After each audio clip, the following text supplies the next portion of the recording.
بسم الله الرحمن الرحيم. ورد الجور غنى ودنا والدنيا.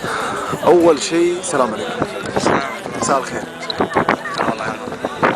أول شيء مبروك الفوز. الله يبارك فيك. عطني اليوم كيف شفت المباراة؟ أول شيء بسم الله الرحمن الرحيم.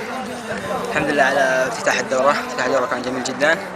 وثاني شيء على المباراة أبارك حق فريق العرباوي وهارد لك فريق الكوكب. أدوا مباراة جميلة جدا، ولكن فريقنا كان الأفضل بحكم الخبرة في اللاعبين الموجودين هنا في الملعب. والحمد لله طبعا النتيجة شوي كانت كبيرة شوي، فلذلك اللعب الشوط الثاني صار بارد، والحمد لله على كل حال. طيب ممكن تقول لي أو تعرف السبب ليش المدرب زج فيك بالدخول الشوط الثاني؟ طبعا انا اعتقد يعني انك كنت اساسي اذا جيت متاخر، لذلك زج بمحل ابراهيم كليب دخل محلي. طبعا كل واحد مهاجم الاحتياط يغطي المدافع الملعب، والملعب يغطي الاحتياط، كلهم واحد. طيب لا تروح العافية وما قصرت. الله يعافيك. شكرا متجلين.